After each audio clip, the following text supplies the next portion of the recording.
서울의 밤은 화려한 빛의 바다였다. 수만 개의 네온 사인이 만들어내는 인공적인 은하수가 도시를 뒤덮고 있었지만 금성그룹 본사 최상층에 서 있는 강태성의 눈에는 그저 차가운 잿빛 풍경으로 비칠 뿐이었다. 거대한 통유리 너머로 내려다 보이는 세상은 그가 10년이라는 세월 동안 피와 땀으로 일궈낸 왕국이었으나 그의 가슴 한구석에 자리 잡은 공허함은 그 어떤 성공으로도 채워지지 않았다. 고급스러운 이탈리아산 가죽 소파와 흑단으로 만들어진 책상, 그리고 벽면을 가득 채운 명화들은 그가 어둠의 세계에서 양지로 나와 얼마나 거대한 권력을 손에 쥐었는지를 증명하는 전리품들이었다. 하지만 태성은 알고 있었다. 이 모든 화려함은 잃어버린 혈육 하나를 찾지 못하는 무력감을 감추기 위한 껍데기에 불과하다는 것을 말이다. 똑똑. 정적을 깨는 노크 소리가 들려왔다. 태성은 뒤를 돌아보지 않고 낮게 가라앉은 목소리로 들어오라고 지시했다. 문이 열리고 들어온 사람은 그의 그림자이자 가장 신뢰하는 오른팔 박동철이었다. 평소라면 묵직한 발걸음으로 다가와 간결하게 보고를 마쳤을 그였지만 오늘은 왠지 모를 긴장감이 그의 어깨를 짓누르고 있는 듯했다. 동철은 태성의 등 뒤에서 잠시 머뭇거리다 조심스럽게 입을 열었다. 회장님 찾았습니다. 그 한마디는 태성의 심장을 꿰뚫는 탄환과도 같았다. 10년이었다. 강산이 변한다는 그 긴 시간 동안 태성은 단 한순간도 여동생 지수를 잊은 적이 없었다. 조직 간의 참혹한 항쟁 속에서 어린 여동생의 손을 놓쳐버렸던 그 비오는 밤의 악몽은 매일 밤 그를 괴롭혔고 그 죄책감은 그가 더 높이, 더 강하게 올라가야만 하는 유일한 이유였다. 태성은 천천히 몸을 돌렸다. 차가운 형광등 불빛 아래 드러난 그의 얼굴은 감정을 읽을 수 없을 만큼 무표정했으나 미세하게 떨리는 손끝은 그가 억누르고 있는 격정을 고스란히 드러내고 있었다. 동철은 말없이 검은색 서류 봉투를 책상 위에 올려놓았다. 봉투 안에는 흐릿하게 찍힌 몇 장의 사진과 상세한 조사 보고서가 들어 있었다. 태성은 떨리는 손으로 사진을 집어들었다. 사진 속 배경은 인천의 어느 낙후된 빈민가였다. 허름한 식당 뒷골목에서 고무장갑을 끼고 산더미처럼 쌓인 설거지 거리를 닦고 있는 여자의 뒷모습이 보였다. 그리고 이어진 정면 사진. 세월의 풍파에 지쳐야 위고 거칠어진 얼굴이었지만 태성은 단번에 알아볼 수 있었다. 어머니를 닮아 유난히 맑고 큰 눈망울을 가진 아이. 바로 자신의 동생 강지수였다. 사진을 쥐고 있는 태성의 손에 힘이 들어갔다. 사진이 구겨지며 바스락거리는 소리를 냈다. 보고해.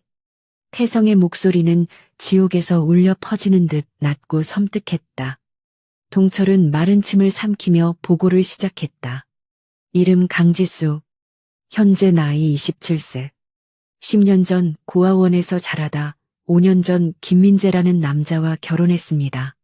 현재 인천 부평에 재개발 예정. 지구 판자촌에 거주 중이며 남편은 일정한 직업 없이 도박과 술에 빠져 있습니다. 동철의 보고가 이어질수록 태성의 미간은 깊게 패어들어갔다. 고아원, 그리고 도박과 술에 빠진 남편. 그가 상상했던 최악의 시나리오보다 더 끔찍한 현실이었다.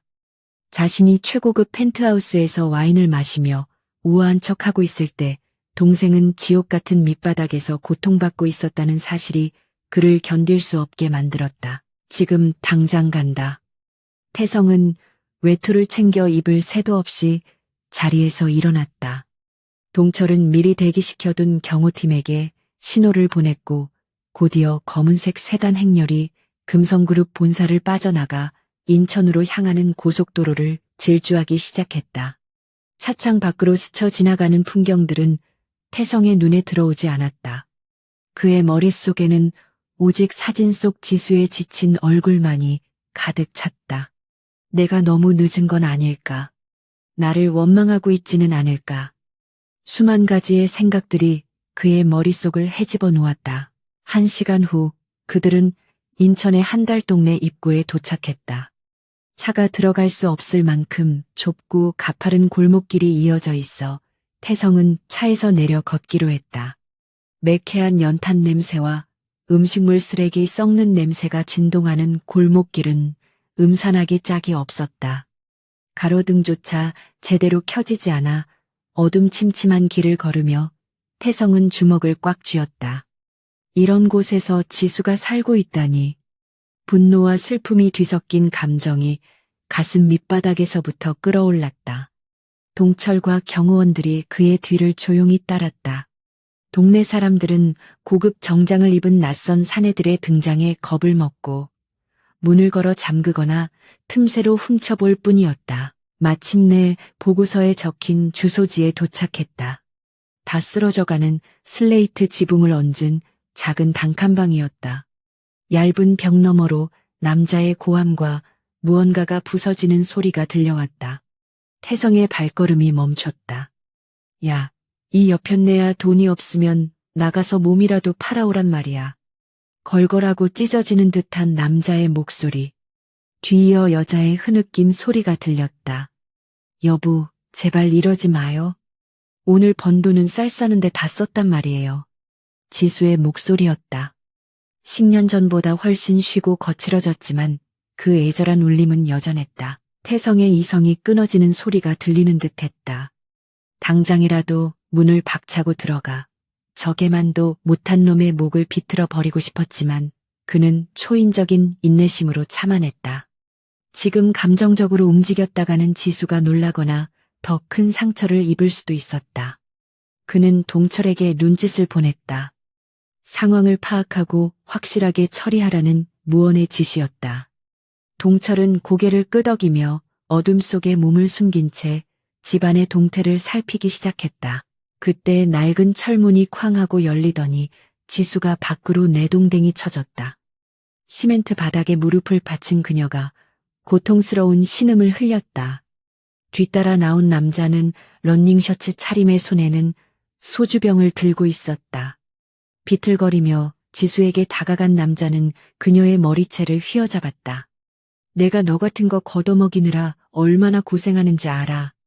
은혜도 모르는 년. 남자는 손을 들어 지수의 뺨을 내리치려 했다. 그 순간 어둠 속에서 태성이 걸어 나왔다. 그의 구두굽 소리가 적막한 골목길에 울려 퍼졌다. 또각, 또각. 마치 사신이 다가오는 듯한 그 소리에 남자의 손이 허공에서 멈췄다. 누구야? 남자가 눈을 개슴츠레 뜨며 태성을 노려보았다. 태성은 대답 대신 차가운 눈빛으로 남자를 응시했다. 그 눈빛은 맹수가 먹잇감을 앞에 두고 보이는 서늘한 살기와 닮아 있었다. 남자는 본능적으로 뒷걸음질 쳤다. 술에 취해 흐릿했던 정신이 번쩍 들 만큼 압도적인 위압감이 그를 짓눌렀다. 태성은 천천히 몸을 굽혀 바닥에 쓰러져 있는 지수를 일으켜 세웠다. 지수는 두려움에 떨며 고개를 들었다.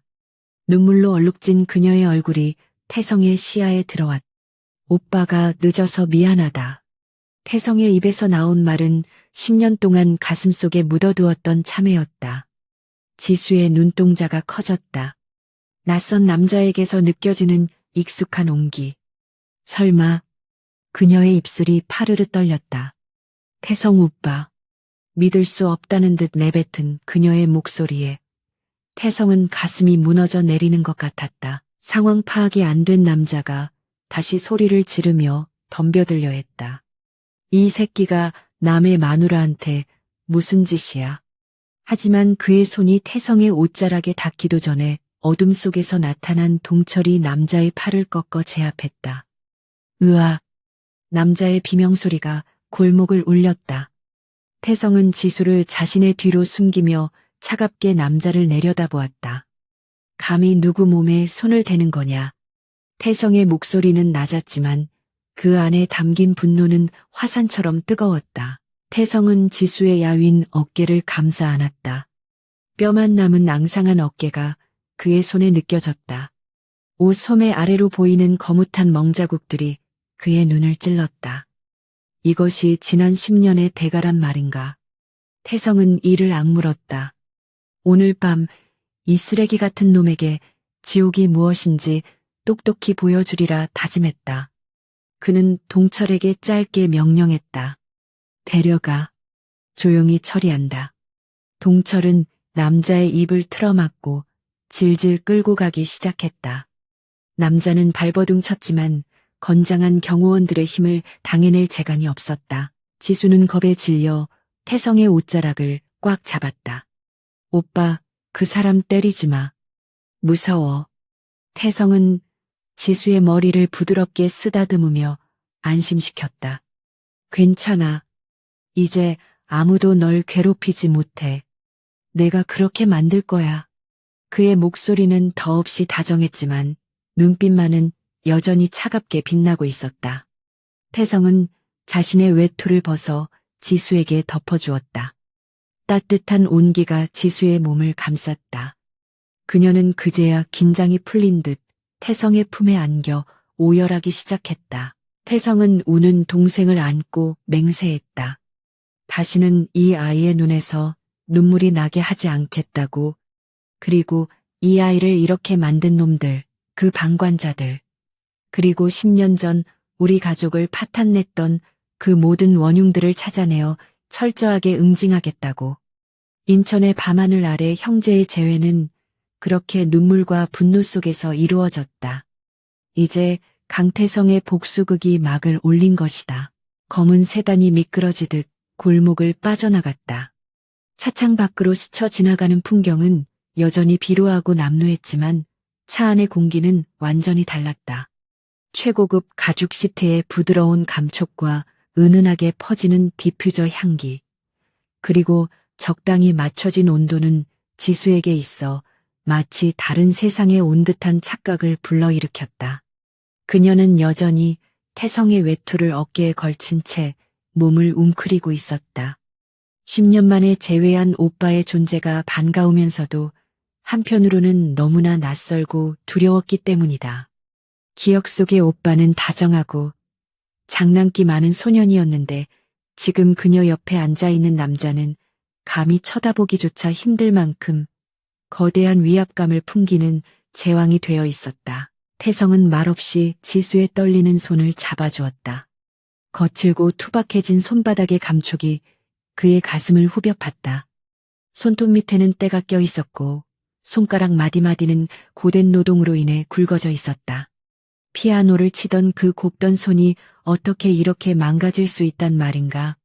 태성은 치밀어 오르는 울분을 삼키며 부드러운 목소리로 물었다. 많이 춥지. 곧 따뜻한 곳에 도착할 거야. 조금만 참아. 지수는 고개를 끄덕이며 태성의 손을 꽉 잡았다.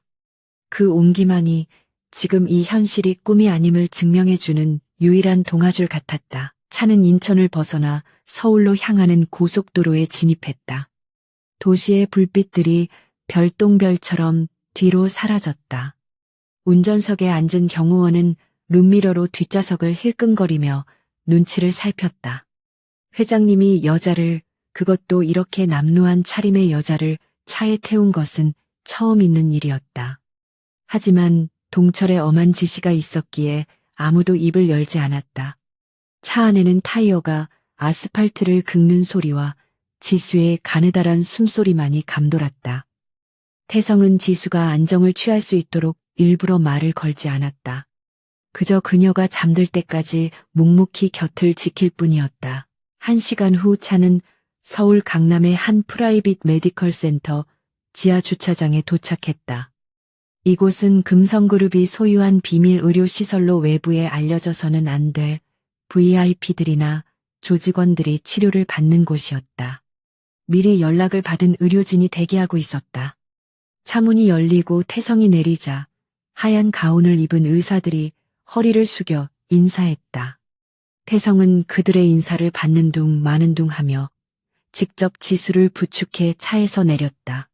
화려한 조명과 깨끗한 대리석 바닥을 본 지수는 주눅이 든 듯 태성의 팔 뒤로 숨으려 했다. 걱정 마. 그냥 아픈 곳 좀 보려는 거야. 태성은 지수를 안심시키며 엘리베이터로 이끌었다. 최상층 VIP 병실로 이동하는 동안 지수는 엘리베이터 벽면에 비친 자신의 모습을 보았다. 헝클어진 머리, 멍든 얼굴, 꽤 죄죄한 옷차림. 멋진 정장을 입은 오빠와 비교되는 자신의 초라한 모습에 그녀는 고개를 들 수가 없었다. 10년 전 그날 오빠의 손을 놓치지만 않았더라도 내 인생은 달라졌을까. 후회와 원망이 뒤섞인 감정이 그녀의 마음을 어지럽혔다. 하지만 지금 그녀를 감싸고 있는 오빠의 손길은 너무나 따뜻해서 원망조차 사치스럽게 느껴졌다. 병실에 도착하자마자 간호사들이 지수를 데리고 검사실로 들어갔다. 태성은 병실 박복도 의자에 주저앉듯 앉았다. 긴장이 풀리자 피로가 몰려왔다. 그는 주머니에서 담배를 꺼내려다 병원이라는 사실을 깨닫고 다시 집어넣었다. 복도 끝에서 동철이 다가오는 것이 보였다. 그는 인천 현장을 정리하고 뒤따라온 모양이었다. 동철의 표정은 아까보다 한층 더 굳어 있었다. 그는 태성에게 다가와 조용히 보고했다. 회장님, 그놈은 저희 안전가옥 지하 창고에 가둬두었습니다. 술이 깨면 상황 파악을 하겠지요. 그리고 집안을 뒤져보니 사체 빛 독촉장과 마약 거래가 의심되는 장부들이 발견되었습니다. 태성은 고개를 끄덕였다. 예상했던 바였다. 단순히 무능하고 폭력적인 가장이 아니라 범죄의 탐에 빠져있는 쓰레기였다. 동철은 잠시 머뭇거리다 말을 이었다. 그리고 이웃 주민들의 말에 따르면 폭행은 결혼 직후부터 시작되었다고 합니다. 임신 중일 때도 폭행을 당해 유산한 적이 있다는 증언도 확보했습니다. 그 말을 듣는 순간 태성의 눈동자가 흔들렸다. 유산이라니, 지수가 아이를 잃었다니. 그것도 저 짐승만도 못한 놈의 폭력 때문에. 태성은 주먹으로 의자 팔걸이를 내리쳤다. 쾅소리와 함께 가죽이 찢어졌다. 그때 검사실 문이 열리고 담당 의사가 나왔다. 그는 태성의 주치의이자 오랜 친구인 김 원장이었다. 김 원장의 표정은 심각했다. 그는 차트가 끼워진 태블릿을 태성에게 내밀었다. 태성아, 마음 단단히 먹고 봐라. 상태가 생각보다 심각하다. 태성은 떨리는 손으로 태블릿을 받아들었다.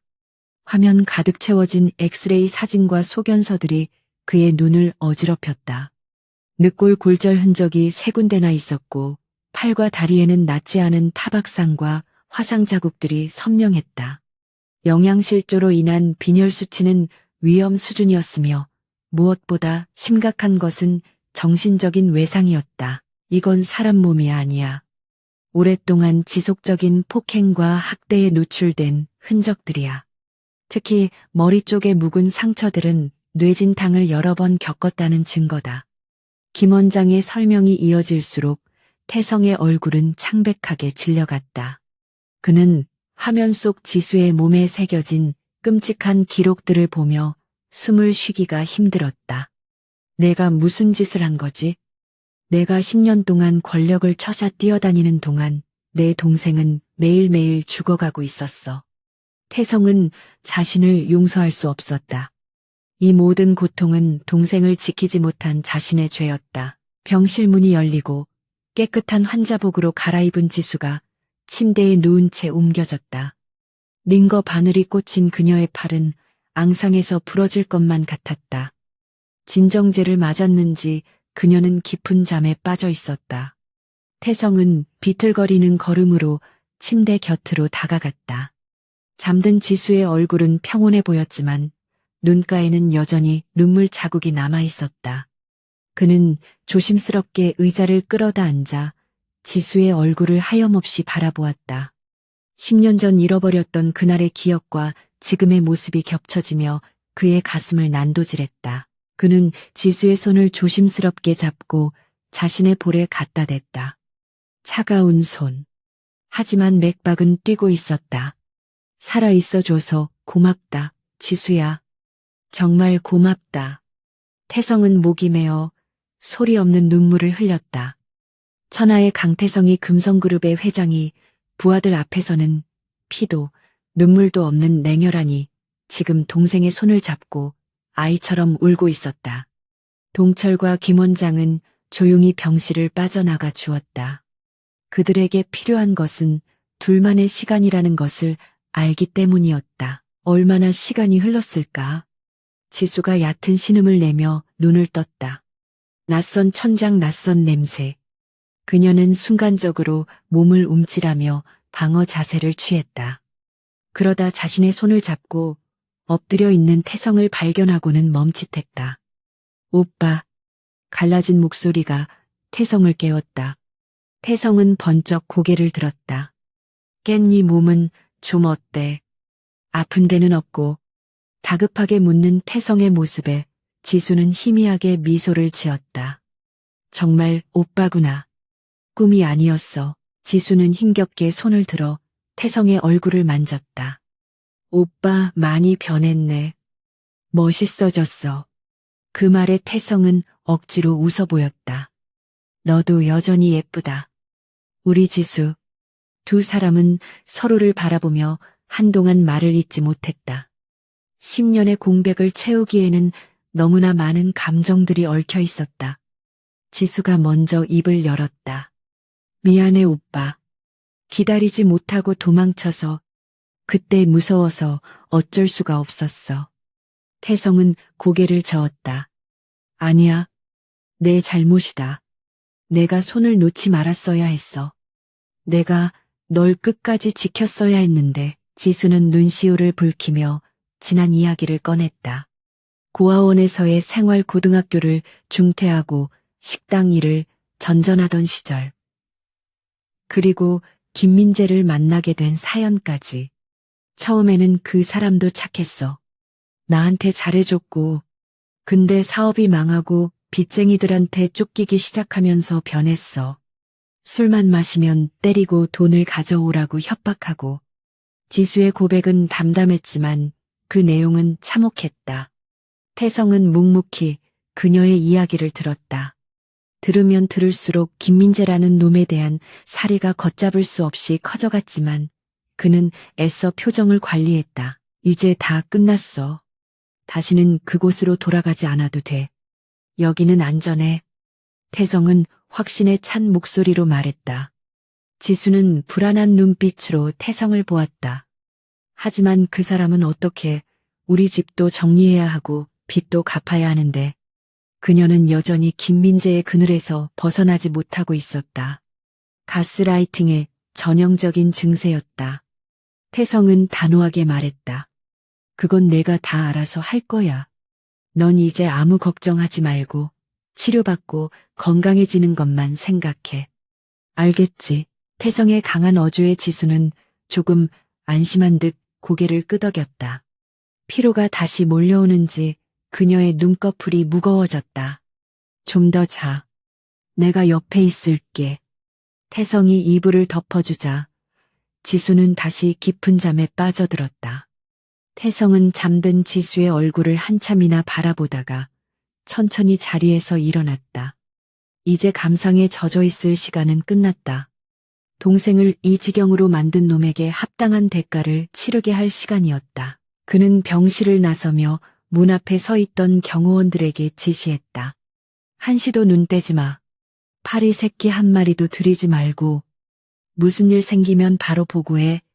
경호원들이 복창하자 태성은 복도 끝에 있는 동철에게 걸어갔다. 그의 발걸음은 아까와는 전혀 달랐다. 슬픔과 회한은 사라지고 냉혹한 포식자의 본능만이 남아 있었다. 동철이 태성을 보며 고개를 숙였다. 회장님 어떻게 하시겠습니까? 태성이 차갑게 내뱉었다. 김민재 그 새끼에 대한 모든 것을 털어. 출생부터 지금까지 그놈이 저지른 모든 죄악을 낱낱이 파헤쳐. 그리고 그놈이 가장 믿고 의지하는 것부터 하나씩 부러뜨려 주지. 동철은 태성의 의도를 단번에 파악했다. 단순히 육체적인 고통만으로는 부족하다는 것을 놈을 철저하게 파멸시키고 절망의 구렁텅이로 몰아넣은 뒤에야 비로소 심판을 내리겠다는 뜻이었다. 알겠습니다. 그리고 그놈이 거래하던 조직 쪽에서도 움직임이 포착되었습니다. 흑룡파 놈들입니다.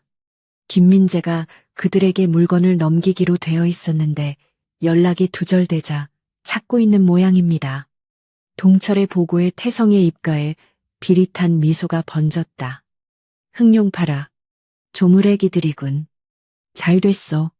이번 기회에 인천 바닥 청소도 좀 해야겠어. 태성은 창밖을 바라보았다. 여전히 서울의 야경은 화려했지만 그의 눈에는 핏빛으로 물들어 보였다. 감히 내 핏줄을 건드린 대가가 얼마나 혹독한지 뼈저리게 느끼게 해주마. 그는 주머니에서 라이터를 꺼내 만지작거렸다. 차가운 금속의 감촉이 그의 사리를 더욱 날카롭게 갈아주었다. 김민재는 지금쯤 안전가옥의 차가운 바닥에서 깨어났을 것이다. 자신이 누구에게 잡혀왔는지도 모른 채. 공포는 이제부터 시작이었다. 태성은 엘리베이터에 올랐다. 그의 목적지는 회장실이 아닌 정보분석실이었다. 오늘 밤은 갤 것이다. 동생이 겪었던 10년의 지옥을 그놈에게는 하룻밤에 압축해서 보여줄 생각이었다. 엘리베이터 문이 닫히고 태성의 모습이 사라졌다. 병실에는 평온한 정막만이 감돌았지만 폭풍전야의 고요함처럼 무거운 기운이 병원을 감싸고 있었다. 금성그룹 본사 지하 5층에 위치한 정보분석실은 흡사 군사작전 통제소를 방불케 했다. 수십 개의 모니터가 벽면을 가득 채우고 있었고 그 앞에서는 정보팀 요원들이 키보드를 두드리며 끊임없이 데이터를 분석하고 있었다. 차가운 공기 속에 타닥거리는 자판 소리만이 가득한 이곳은 강태성이 어둠의 세계를 지배할 수 있게 해주는 눈이자 귀였다. 태성은 중앙 테이블에 앉아 방금 출력된 김민재에 대한 정밀 보고서를 넘기고 있었다. 종이 한 장 한 장을 넘길 때마다 그의 미간은 점점 더 깊게 구겨졌고 눈빛은 차갑게 가라앉았다. 그것은 한 인간의 삶이라기보다는 기생충의 생존 기록에 가까웠다. 김민재, 32세, 전과 사범, 죄목은 폭행 사기 절도, 그리고 도박 개장 방조. 고등학교 시절부터 동급생들의 돈을 갈취하며 비행을 일삼았고 성인이 되어서는 불법 도박 사이트에 빠져 인생을 탕진했다. 부모가 남겨준 작은 유산마저 도박으로 날린 뒤 그는 사채업자들에게 쫓기는 신세가 되었고 그 화풀이를 고스란히 아내인 지수에게 쏟아부었다. 보고서에는 그가 지수 명의로 대출을 받아 가로챈 내역과 그녀가 모아둔 비상금을 훔쳐 달아난 기록들이 적나라하게 나열되어 있었다. 태성은 치밀어 오르는 역겨움을 참으며 다음 페이지를 넘겼다. 그곳에는 더 충격적인 사실이 기다리고 있었다. 김민재는 단순히 도박 중독자가 아니었다. 그는 인천 일대를 장악하고 있는 흑룡파의 하부 조직원들과 깊게 연루되어 있었다. 도박 빚을 갚지 못한 그는 흑룡파의 강요로 마약 운반책 소위 지게꾼 역할을 하고 있었던 것이다. 최근 흑룡파가 중국에서 들여온 신종 마약을 서울 강남의 클럽들로 유통하는 과정에서 김민재가 중간 전달책으로 이용되고 있다는 정황이 포착되었다. 태성은 주먹을 꽉 쥐었다. 지수가 그런 위험천만한 놈 곁에서 10년을 버텼다는 사실이 기적처럼 느껴졌다. 만약 그가 조금만 더 늦게 찾았더라면 지수 역시 마약 범죄에 휘말리거나 놈들의 담보물이 되어 끔찍한 일을 당했을지도 모를 일이었다. 회장님, 놈의 휴대폰 복구 결과가 나왔습니다. 정보팀장이 조심스럽게 태블릿을 건넸다. 태성은 화면에 뜬 문자 메시지 내역을 확인했다. 야, 김민재. 내일까지 이자 안 가져오면 네 마누라라도 팔아서 갚아라. 섬에 팔아넘기면 원금은 퉁쳐줄 테니까. 흑룡파 행동대장 조광수가 보낸 협박 문자였다. 그리고 그 밑에 달린 김민재의 답장은 태성의 이성을 완전히 끊어놓기에 충분했다. 형님 조금만 기다려 주십시오. 안 그래도 지금 설득 중입니다. 그년이 반반해서 값은 좀 쳐줄 겁니다. 내일 꼭 데리고 가겠습니다. 태성은 태블릿을 책상에 내리꽂았다. 액정이 산산조각 나며 파편이 튀었다. 정보실 안의 모든 요원들이 숨을 죽였다. 태성의 몸에서 뿜어져 나오는 살기가 방 안의 공기를 얼어붙게 만들었다. 짐승만도 못한 새끼. 태성의 입에서 낮은 욕설이 흘러나왔다. 김민재는 단순히 돈 때문에 지수를 때린 게 아니었다. 그는 자신의 빚을 탕감하기 위해 아내를 인신매매 조직에 팔아넘길 계획을 세우고 있었던 것이다. 그것도 바로 오늘 밤이 그 디데이였다. 태성이 들이닥치지 않았다면 지수는 지금쯤 인천항 어딘가로 끌려가고 있었을 것이다. 태성은 의자에서 일어났다. 그의 눈은 더 이상 인간의 것이 아니었다. 지옥에서 기어올라온 악귀의 눈빛이었다. 동철아. 곁에 서 있던 박동철이 즉각 대답했다. 예, 회장님. 흑룡파 그 조무래기들부터 정리한다. 감히 내 동생을 입에 올린 놈들이다. 그 혓바닥을 모조리 뽑아버리고 조직의 뿌리까지 뽑아서 인천 바닥에서 지워버려. 태성의 명령은 단호하고 잔혹했다. 김민재 하나를 족치는 것으로는 부족했다. 그가 기생하고 있는 숙주인 흑룡파까지 괴멸시켜야만 완벽한 복수이자 지수에 대한 안전 보장이 될 터였다. 동철은 고개를 숙였다. 알겠습니다. 이미 인천 지부 아이들을 대기시켜 놓았습니다. 명령만 떨어지면 오늘 밤 안으로 흑룡파의 주요 사업장들을 모두 접수하겠습니다. 태성은 고개를 끄덕이며 모니터 화면 중 하나를 가리켰다. 화면에는 안전가옥 지하 감옥에 갇혀있는 김민재의 모습이 비치고 있었다. 그는 철창을 붙잡고 고래고래 소리를 지르거나 바닥에 드러누워 발버둥 치고 있었다. 자신이 누구에게 잡혀왔는지조차 모르는 듯 사채업자들이 자신을 납치했다고 착각하고 있는 모양이었다. 저 쓰레기한테는 아직 내가 누군지 알려주지 마. 태성이 차가운 미소를 지으며 말했다. 놈에게 희망 고문을 좀 해줘야겠어. 자신이 살 수 있다고 믿게 만든 다음 가장 높은 곳에서 절망의 나락으로 떨어뜨려 줄 생각이었다. 태성은 동철에게 은밀한 지시를 내렸다. 동철은 태성의 계획을 듣고 섬뜩함을 느꼈지만 이내 무거운 표정으로 고개를 끄덕였다. 그것은 김민재가 가진 마지막 일말의 인간성조차 시험해보는 잔인한 덫이었다. 잠시 후 안전가옥의 지하 감옥. 눅눅한 곰팡이 냄새와 차가운 냉기가 감도는 그곳에 김민재의 비명이 울려 퍼지고 있었다. 야, 이 개자식들아, 내가 누군지 알아. 흑룡파 조광수 형님이 내 뒤를 봐주고 있다고. 이거 안 풀어. 김민재는 술이 덜 깬 상태에서도 허세를 부리며 고함을 질렀다. 하지만 철문은 굳게 닫혀 있었고 아무런 대답도 돌아오지 않았다. 그는 공포와 갈증 그리고 금단 증상으로 인해 온몸을 떨었다. 그때 육중한 철문이 열리고 박동철이 들어왔다. 그의 뒤로 건장한 사내 2명이 따라 들어왔다. 김민재는 그들의 덩치와 험상궂은 인상에 기가 눌려 뒷걸음질 쳤다. 너희들 누구야? 돈 때문이야. 내가 곧 갚는다고 했잖아. 김민재가 횡설수설하며 변명했다. 동철은 말없이 의자를 가져와 철창 앞에 앉았다. 그는 김민재를 벌레 보듯 내려다보며 담배를 한 대 피워 물었다. 김민재 씨, 당신이 흑룡파 물건을 빼돌렸다는 제보가 들어와서 말이야. 우리는 그쪽하고는 상관없고 그 물건을 찾으러 온 해결사다. 동철의 거짓말에 김민재의 눈동자가 흔들렸다.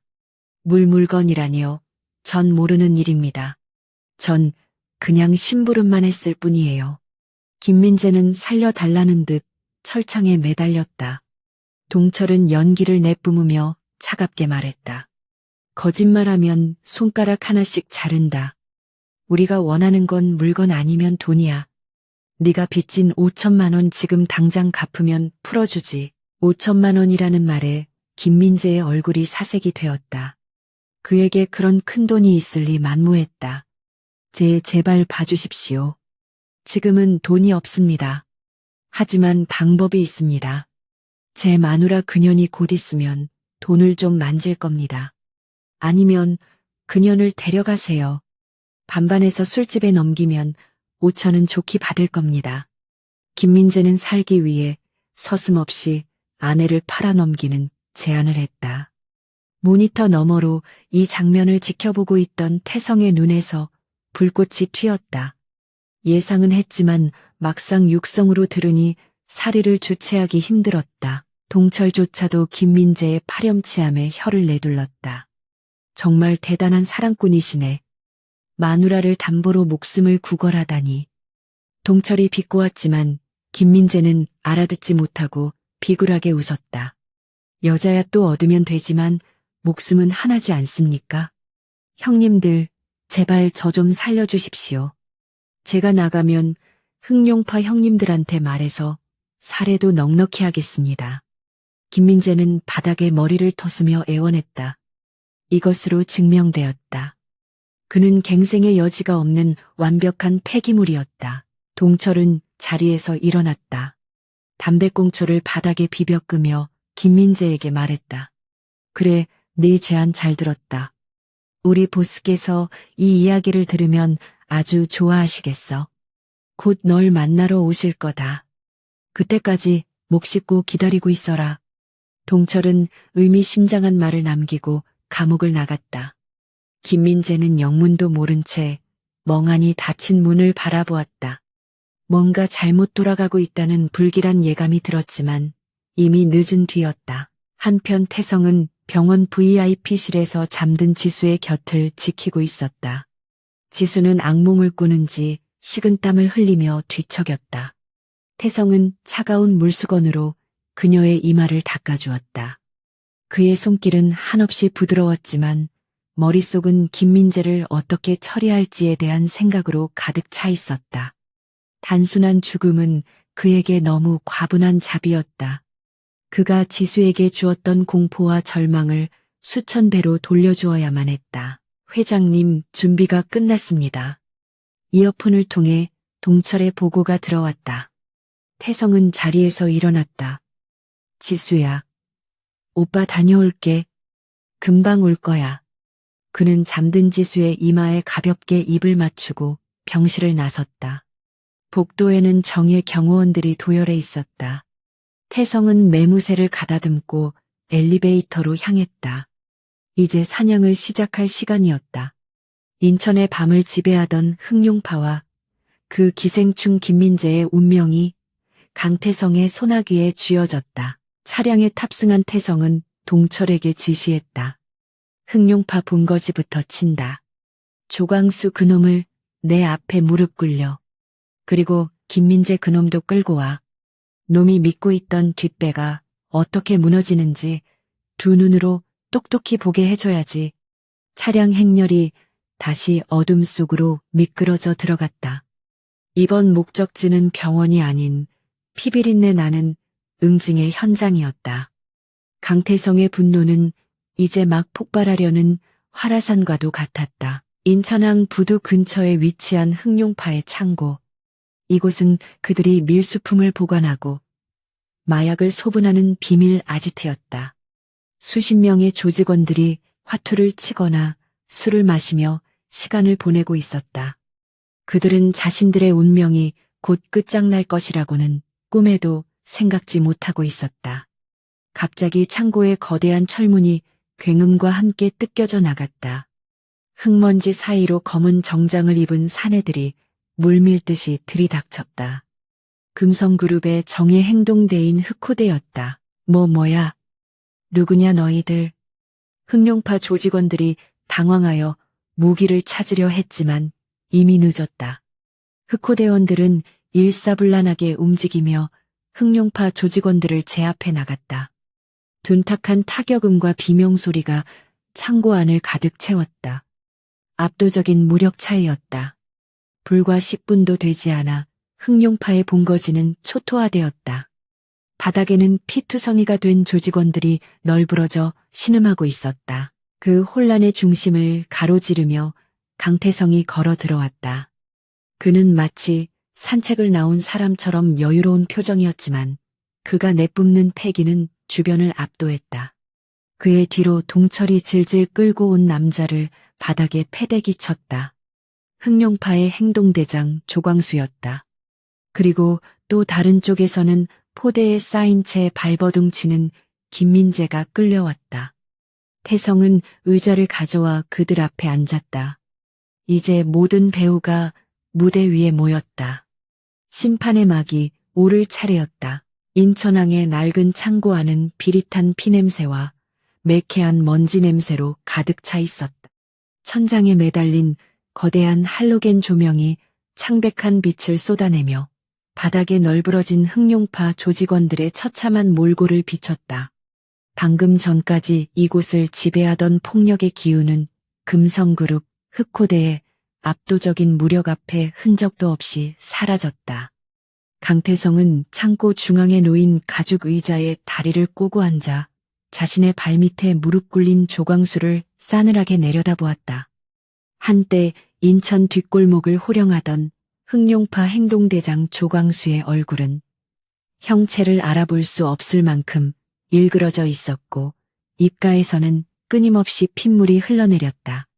그는 공포에 질린 눈으로 태성을 올려다보며 부들부들 떨고 있었다. 그 옆 바닥에는 포대 자루에 담긴 김민재가 꿈틀거리고 있었다. 박동철이 눈짓을 보내자 부하 하나가 다가가 거칠게 자루를 벗겨냈다. 갑작스러운 밝은 빛에 눈을 찡그리던 김민재는 상황 파악을 위해 두리번거렸다. 그리고 자신의 눈앞에 펼쳐진 지옥도를 목격하고는 비명을 질렀다. 으악! 이게 뭐야? 바닥을 뒹구는 피투성이의 사내들은 그가 그토록 믿고 의지하던 흑룡파 형님들이었다. 그리고 그 중심에 자신의 빛 독촉을 하던 조광수가 개처럼 엎드려 있는 모습은 충격 그 자체였다. 김민재의 시선이 천천히 위로 올라가 의자에 앉아있는 남자에게 닿았다. 검은색 맞춤 정장을 입고 제왕처럼 군림하고 있는 남자. 병원에서 잠깐 마주쳤던 지수의 오빠 강태성이었다. 김민재의 머릿속이 하얗게 변했다. 도대체 이게 무슨 상황인지 이해할 수 없었다. 그저 돈 좀 있는 사업가인 줄 알았는데 어떻게 흑룡파를 이렇게 만들 수 있단 말인가? 김민재는 본능적으로 조광수에게 기어갔다.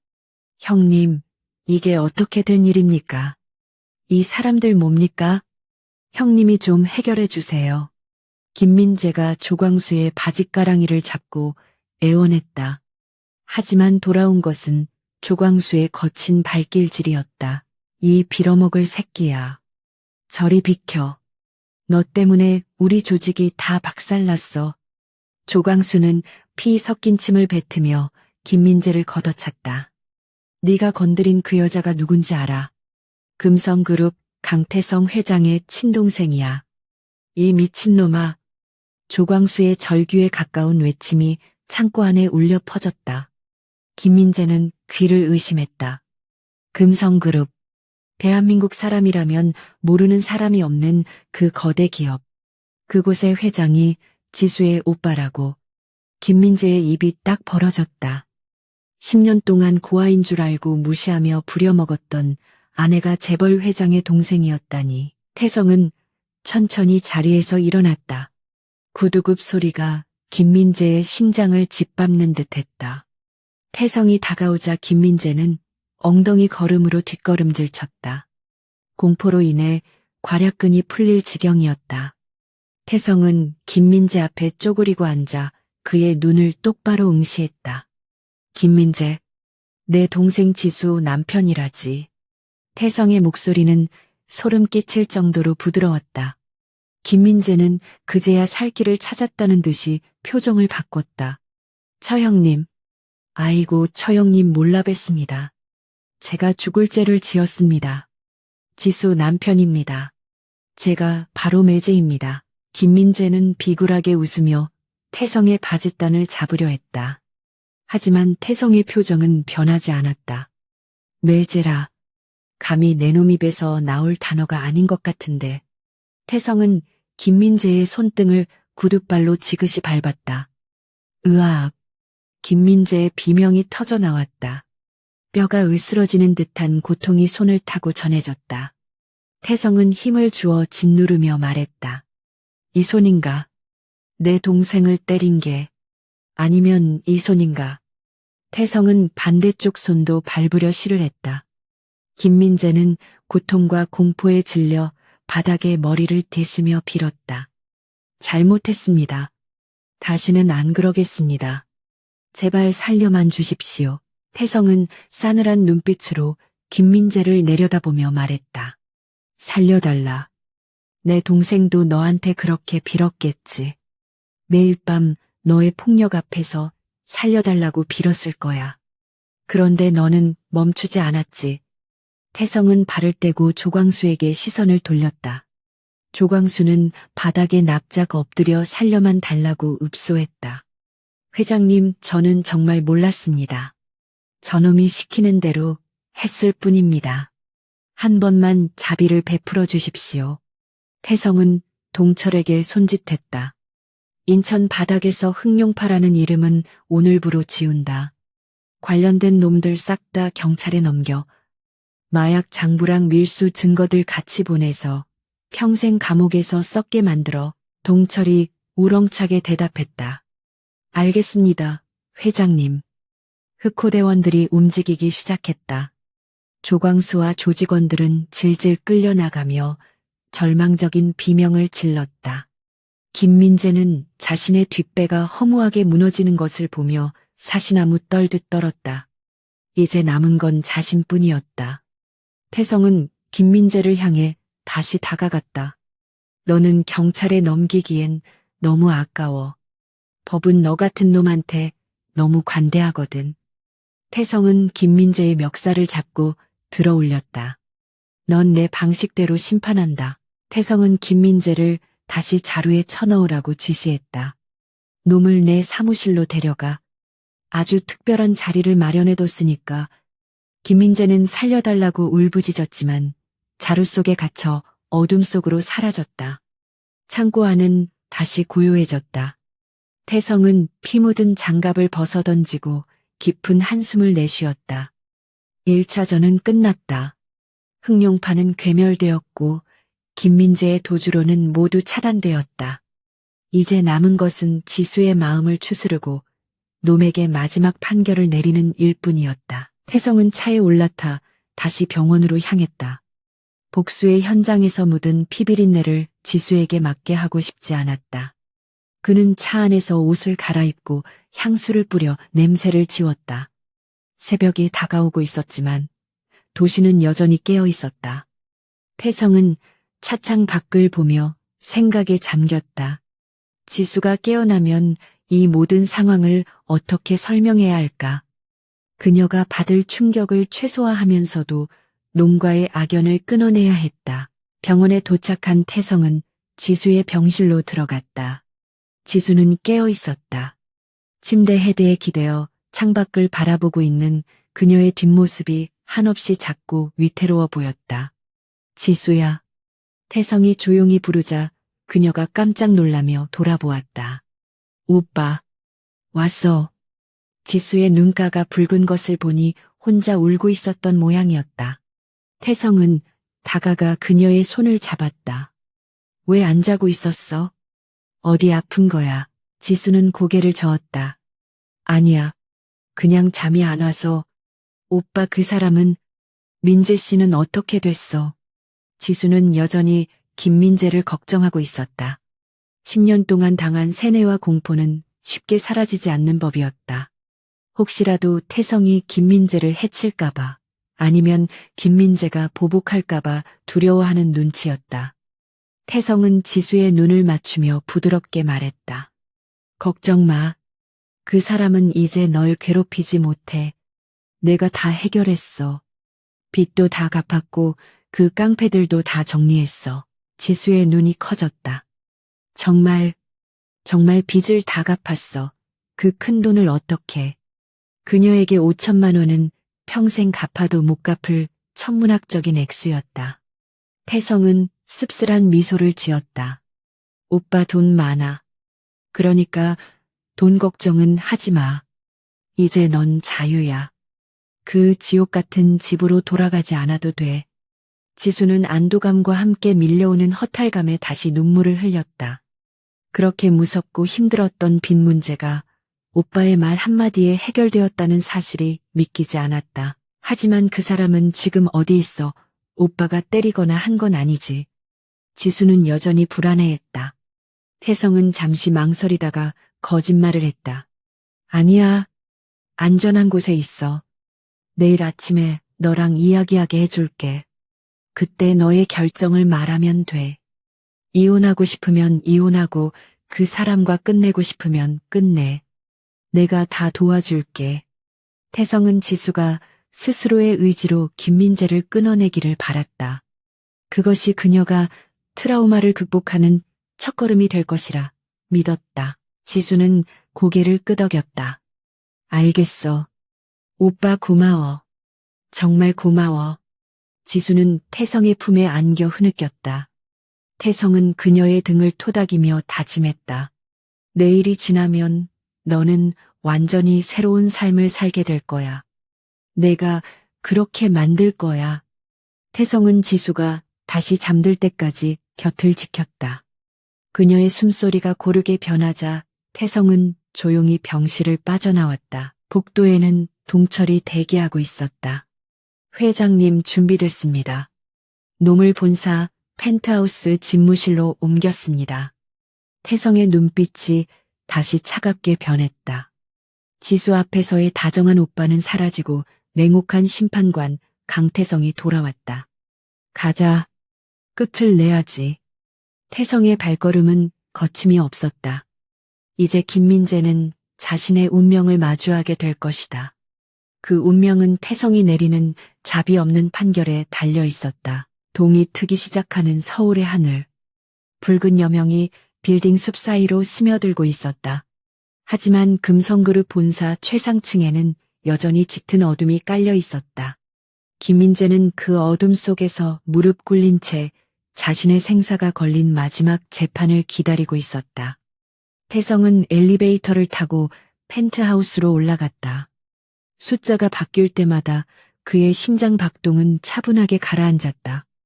분노는 이미 차가운 이성으로 바뀌어 있었다. 펜트하우스의 육중한 문이 열렸다. 넓은 집무실 중앙에 초라하게 무릎 꿇고 있는 김민재가 보였다. 그의 주변에는 흑호대원들이 살벌한 기세로 서 있었다. 김민재는 태성이 들어오자마자 바닥에 머리를 박으며 울부짖었다. 처형님 잘못했습니다.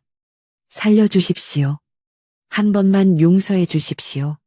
태성은 대답 없이 자신의 책상으로 걸어가 앉았다. 그리고 서랍에서 권총 한 자루를 꺼내 책상 위에 올려놓았다. 툭.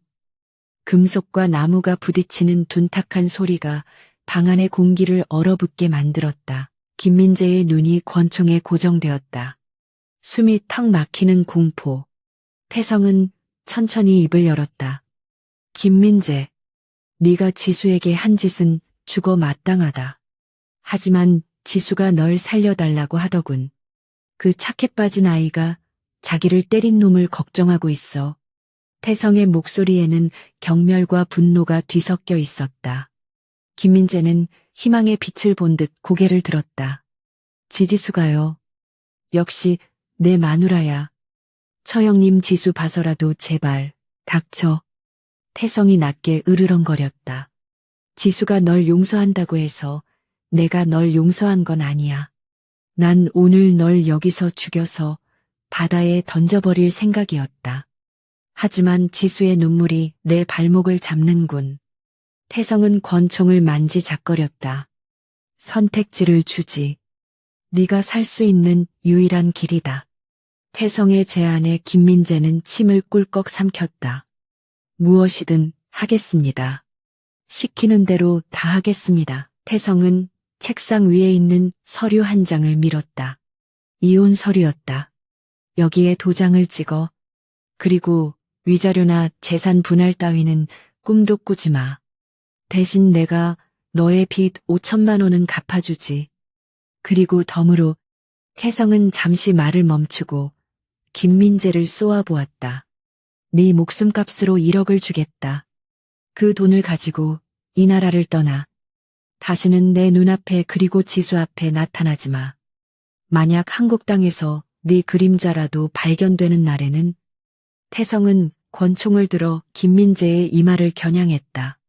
그날이 네 재산날이 될 거야. 김민재는 떨리는 손으로 서류를 집어들었다. 살 수 있다. 돈도 준다. 그에게는 거절할 이유가 없는 제안이었다. 지수 따위는 안중에도 없었다. 그는 잽싸게 서류에 지장을 찍었다. 감사합니다, 처형님. 정말 감사합니다. 당장 떠나겠습니다. 오늘 바로 떠나겠습니다. 김민재는 비굴하게 웃으며 굽신거렸다. 태성은 그런 김민재를 보며 속으로 구역질을 삼켰다. 인간의 탈을 쓴 짐승보다 못한 존재. 지수가 이런 놈을 위해 청춘을 바쳤다는 것이 너무나 원통했다. 하지만 이것으로 끝이 아니었다. 태성은 김민재가 그렇게 쉽게 약속을 지킬 위인이 아니라는 것을 잘 알고 있었다. 돈이 떨어지면 다시 기어 들어올 놈이었다. 그래서 태성은 또 하나의 안전장치를 준비해 두었다. 아니, 어쩌면 그것은 김민재 스스로 파멸을 자초하게 만들 미끼였다. 나가. 내 눈앞에서 사라져. 태성의 호령에 김민재는 도망치듯 집무실을 빠져나갔다. 동철이 그 뒤를 따라 나갔다. 태성은 창밖을 바라보았다. 해가 완전히 떠올라 도시를 비추고 있었다. 하지만 태성의 전쟁은 아직 끝나지 않았다.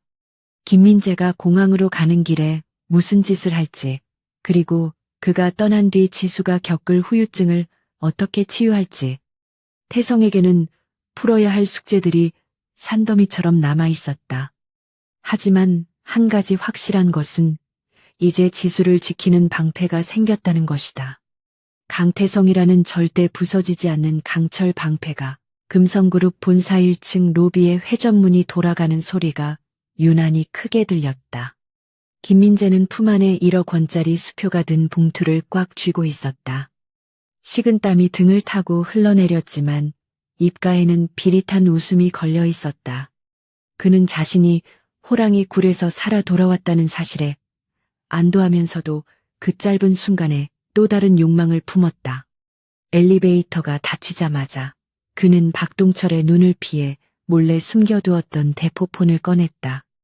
그는 여전히 자신이 갑의 위치에 있다고 착각하는 어리석은 도박꾼이었다. 그가 문자를 보내려던 순간 거대한 손이 그의 손목을 낚아챘다. 박동철이었다. 그는 김민재의 휴대폰을 빼앗아 액정을 확인했다. 강태성 회장 여기 있다. 흑룡파 남은 애들 모아라. 한탕 크게 하자. 김민재의 얼굴이 사색이 되었다. 동철은 혀를 차며 김민재의 정강이를 걷어찼다. 억. 김민재가 바닥에 쓰러지며 비명을 질렀다. 동철은 싸늘한 목소리로 말했다. 기회를 줘도 발로 차는군. 다시 올라간다. 엘리베이터는 다시 펜트하우스로 향했다. 숫자가 올라갈수록 김민재의 심장은 터질 듯이 요동쳤다. 이번에는 정말 죽을 수도 있다는 공포가 엄습했다. 문이 열리고 김민재는 짐짝처럼 집무실 바닥에 내동댕이 쳐졌다. 창가에 서 있던 강태성이 천천히 뒤를 돌아보았다. 그의 손에는 최고급 위스키 잔이 들려 있었지만 눈빛은 영하의 추위보다 더 차가웠다. 동철이 김민재의 휴대폰을 태성에게 건네며 상황을 보고했다. 태성은 휴대폰 화면을 보더니 헛웃음을 터뜨렸다. 개가 똥을 끊지 못한다는 말이 틀린 게 없군. 살 길을 열어줬더니 제 발로 지옥으로 걸어 들어와. 태성은 위스키 잔을 바닥에 던졌다. 쨍그랑. 파편이 사방으로 튀며 날카로운 소음을 냈다. 그 소리에 김민재는 소스라치게 놀라며 바닥에 머리를 박았다. 처형님, 잘못했습니다. 제가 잠시 미쳤었나 봅니다. 한 번만 용서해 주십시오. 태성은 책상 서랍에서 소음기가 장착된 권총을 꺼냈다. 이번에는 협박용이 아니었다. 그는 안전장치를 풀고 김민재에게 다가갔다. 더 이상 자비는 없다. 너 같은 놈은 살려두면 언젠가 다시 내 동생을 괴롭힐 거야. 싹은 미리 잘라버려야지. 태성은 김민재의 머리에 총구를 겨누었다. 차가운 금속의 감촉이 이마에 닿자 김민재는 공포에 질려 오줌을 지렸다. 노란 액체가 고급 카펫을 적셨다. 제발 살려주세요. 시키는 대로 다 하겠습니다. 한국을 떠나겠습니다. 절대 안 돌아오겠습니다. 김민재는 콧물과 눈물을 흘리며 애원했다. 하지만 태성의 눈동자는 흔들리지 않았다. 이미 늦었다. 유언이나 남겨라. 태성의 손가락이 방아쇠에 걸렸다. 죽음이 코앞에 닥친 순간 김민재는 절망적인 비명을 질렀다. 탕하는 소리가 울리기 직전 집무실의 문이 벌컥 열렸다. 오빠 안 돼. 다급한 외침과 함께 하얀 환자복을 입은 지수가 비틀거리며 들어왔다. 뒤따라오던 간호사들이 그녀를 말리려 했지만 소용없었다. 지수는 태성에게 달려와 그의 팔을 붙잡았다. 태성은 놀란 눈으로 동생을 바라보았다. 지수야, 여긴 어떻게? 병원에 있으라고 했잖아. 지수는 헐떡이며 태성의 팔에 매달렸다. 오빠 제발 이러지 마. 이 사람 죽이지 마. 부탁이야. 태성은 미간을 찌푸렸다. 지수야 비켜. 이놈은 널 팔아넘기려던 놈이야. 살려둘 가치가 없어. 하지만 지수는 고개를 저으며 눈물을 흘렸다. 알아. 나도 알아. 하지만 오빠가 살인자가 되는 건 싫어. 나 때문에 오빠 손에 피 묻히지 마. 제발. 지수의 애원에는 김민재에 대한 사랑이 아닌 오빠를 지키고 싶은 간절함이 담겨 있었다. 그녀는 오빠가 자신 때문에 범죄자가 되는 것을 견딜 수 없었다. 바닥에 엎드려 있던 김민재는 지수를 보자마자 그녀의 다리를 붙잡고 매달렸다. 여보, 지수야. 내가 잘못했어. 나 좀 살려줘. 당신 오빠 좀 말려줘. 나 죽기 싫어. 김민재의 비굴한 모습에 태성은 역겨움을 느꼈다. 그는 발로 김민재를 걷어차며 소리쳤다. 저 더러운 손 치워. 하지만 지수는 김민재를 막아섰다. 오빠, 제발, 그냥 보내줘. 다시는 우리 앞에 안 나타나게 하면 되잖아. 태성은 총을 든 손을 부들부들 떨었다.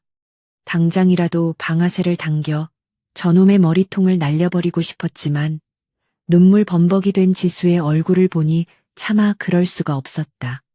10년 만에 찾은 동생이 자신을 살인자로 기억하게 할 수는 없었다. 태성은 깊은 한숨을 내쉬며 총구를 거두었다. 그리고 김민재를 노려보며 낮고 묵직한 목소리로 마지막 경고를 날렸다. 운 좋은 줄 알아라. 내 동생의 착한 마음씨 덕분에 네 목숨이 붙어 있는 거다. 태성은 동철에게 눈짓했다. 동철은 김민재의 멱살을 잡아 일으켜 세웠다. 태성은 김민재의 코앞까지 다가갔다. 그의 눈빛은 맹수가 먹잇감의 목덜미를 물어뜯기 직전의 살기로 번뜩였다. 김민재는 숨도 쉬지 못한 채 얼어붙었다. 태성의 입에서 사형 선고와도 같은 말이 흘러나왔다. 한국을 떠나라. 아니면 내 동생을 때린 그 두 손을 놓고 가든가. Cút khỏi Hàn Quốc. Hoặc mày để lại đôi tay, thứ đã dùng để đánh em gái tao lại. 선택은 지금 당장 해. 비행기 표는 편도로 끊어주지. 하지만 네가 만약 공항을 빠져나가 도망치거나 다시 한국 땅을 밟는 순간 그때는 정말로 네 손목이 내 책상 위에 올라오게 될 거야. 태성의 말은 빈말이 아니었다. 김민재는 고개를 미친 듯이 끄덕였다. 떠나겠습니다. 당장 떠나겠습니다. 두 손은 제발 손만은 살려주십시오. 그는 자신의 손을 뒤로 감추며 벌벌 떨었다. 태성은 혐오스럽다는 듯 손을 내저었다. 꺼져. 내 눈앞에서 사라져. 동철은 김민재를 짐승처럼 질질 끌고 나갔다. 살려줘서 고맙다는 김민재의 비명이 복도 멀리 사라질 때까지 태성은 움직이지 않았다. 김민재가 사라지자 긴장이 풀린 지수가 바닥으로 주저앉았다. 태성은 급히 총을 책상 위에 던져두고 지수를 부축했다. 괜찮니? 다친 데는 없어. 태성은 지수의 얼굴을 감싸며 걱정스럽게 물었다. 지수는 고개를 끄덕이며 태성의 품에 안겨 소리내어 울었다. 미안해, 오빠. 나 때문에 오빠가 이런 일까지 겪게 해서 미안해. 태성은 지수의 등을 토닥이며 달래주었다. 아니야. 네 잘못이 아니야. 다 끝났어. 이제 정말 다 끝난 거야. 그는 지수의 머리를 쓰다듬으며 창밖을 바라보았다. 멀리 인천 쪽 하늘이 붉게 타오르고 있었다. 그것은 마치 김민재와 얽혀있던 지독한 악연이 불타 없어지는 것과 같았다. 하지만 태성의 가슴 한구석에는 여전히 불안함이 남아있었다. 쥐새끼는 궁지에 몰리면 고양이를 문다고 했다. 김민재가 과연 순순히 물러날까? 태성은 비서실장에게 전화를 걸었다. 지금 당장 김민재 출국 절차 밟아. 그리고 공항 탑승구까지 감시 붙여 비행기 뜨는 거 보고해. 전화를 끊은 태성은 지수를 안아들었다. 이제 병원으로 가자. 푹 쉬어야지. 지수는 태성의 어깨에 머리를 기대고 눈을 감았다. 10년 만에 느껴보는 오빠의 등은 넓고 따뜻했다. 그녀는 처음으로 안도감을 느끼며 깊은 잠에 빠져들었다. 하지만 운명은 그들을 그렇게 쉽게 놓아주지 않았다. 공항으로 향하는 차 안에서 김민재는 억울함과 분노로 이를 갈고 있었다. 1억 원은 빼앗겼고 빈털터리로 쫓겨나는 신세가 되었다. 이대로 끝낼 수는 없어. 내 인생이 이렇게 망가질 수는 없다고. 김민재의 눈에 광기가 서렸다. 그는 주머니 속에 숨겨둔 쪽지를 만지작거렸다. 감옥에서 나오기 전 흑룡파 조광수가 몰래 찔러준 흑룡파 두목의 비상 연락처였다. 김민재는 옆에 앉은 경호원들이 방심한 틈을 타 창밖을 보며 회심의 미소를 지었다. 강태성, 네가 날 살려둔 걸 후회하게 만들어주지. 그는 죽음의 문턱에서도 욕망을 버리지 못하고 스스로 파멸의 길을 선택하고 있었다. 그의 어리석음이 불러올 피비린내. 나는 폭풍이 다시금 금성그룹을 향해 다가오고 있었다. 인천국제공항의 출국장은 수많은 인파로 붐비고 있었다. 여행을 떠나는 사람들의 설렘 가득한 표정들 사이에서 김민재만이 도살장에 끌려가는 소처럼 창백한 얼굴로 걷고 있었다. 그의 양옆에는 건장한 체격의 경호원 2명이 밀착 감시를 하고 있었다. 강태성의 명령대로 그가 비행기에 탑승하는 순간까지 감시하기 위해서였다. 김민재의 주머니 속에는 편도 항공권과 여권만이 들어있었다. 1억 원은커녕 땡전 한 푼 없이 쫓겨나는 자신의 처지가 억울해 미칠 지경이었다. 이대로 한국을 떠나면 그는 말 그대로 국제 미아가 되어 굶어 죽거나 객사할 것이 뻔했다. 화장실 좀 다녀오겠습니다. 배가 너무 아파서 그럽니다. 김민재가 배를 움켜쥐며 연기했다. 경호원들은 서로 눈빛을 교환하더니 고개를 끄덕였다. 허튼 수작 부리지 마십시오. 입구에서 지키고 있겠습니다. 경호원들의 경고를 뒤로 한 채 김민재는 화장실로 뛰어들어갔다. 칸 안에 들어간 그는 문을 잠그자마자 숨겨두었던 쪽지를 꺼냈다. 흑룡파 두목의 직통 번호였다. 그의 손이 미친 듯이 떨렸다. 이것은 도박이었다. 성공하면 인생 역전이지만 실패하면 강태성의 말대로 손목이 아니라 목이 날아갈 수도 있었다. 하지만 이판 사판이었다. 김민재는 공중전화가 아닌 청소 도구함 구석에 숨겨져 있던 대포폰을 찾아냈다.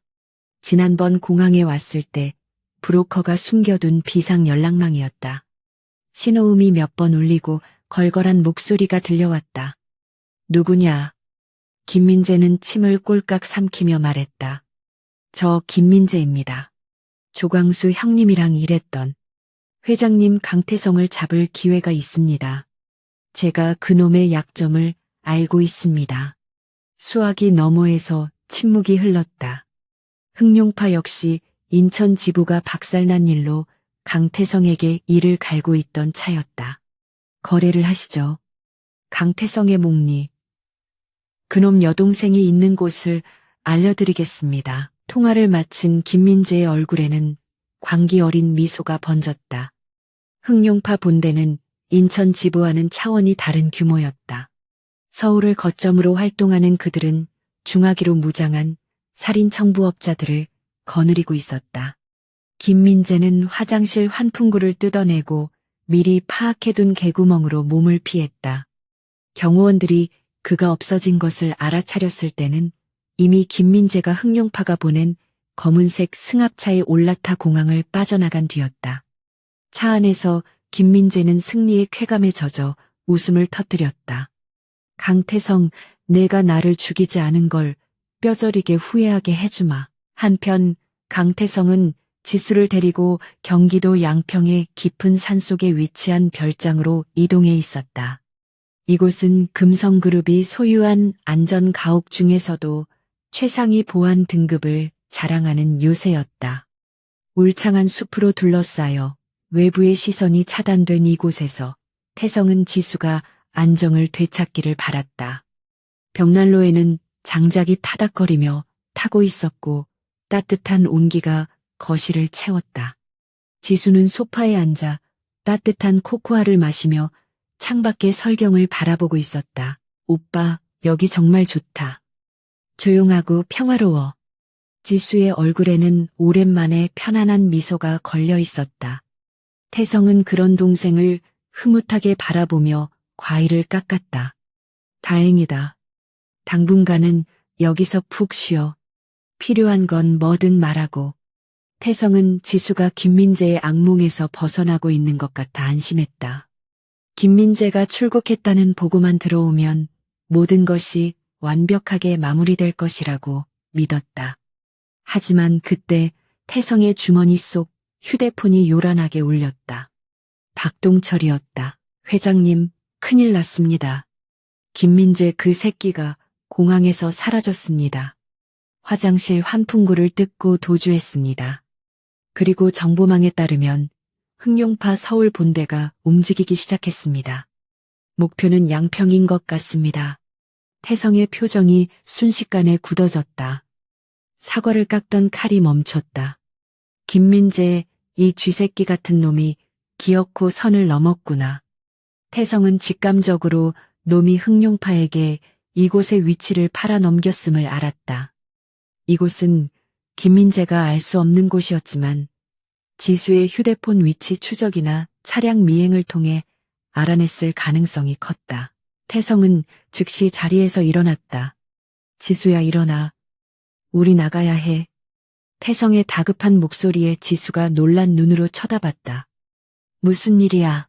오빠 왜 그래? 태성은 설명할 시간이 없었다.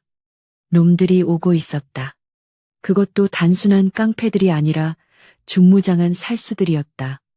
태성은 지수의 손을 잡고 지하 벙커로 향하는 비밀 통로로 이끌었다. 이곳에 숨어 있어. 내가 오라고 할 때까지 절대로 나오면 안 돼. 무슨 소리가 들려도 문 열지 마. 알겠지. 지수는 태성의 비장한 표정에서 사태의 심각성을 감지했다. 오빠 무서워. 또 그 사람들이야. 태성은 지수의 어깨를 잡고 눈을 맞췄다. 걱정 마. 오빠가 있잖아. 내가 다 막을 거야. 아무도 널 건드리지 못해. 태성은 지수를 벙커 안에 밀어넣고 두꺼운 강철 문을 잠갔다. 문이 닫히는 순간 지수의 불안한 눈빛이 사라지고 태성은 다시 냉혹한 전사로 돌아왔다. 그는 거실 벽면에 숨겨진 무기 보관함을 열었다. 자동 소총과 권총, 그리고 사냥용 단검을 챙긴 태성은 별장의 조명을 모두 껐다. 어둠이 내려앉은 별장은 죽음의 침묵 속에 잠겼다. 태성은 소파 뒤에 몸을 숨기고 창밖을 주시했다. 숲속의 정막을 깨고 차량의 엔진 소리가 희미하게 들려왔다. 한두 대가 아니었다.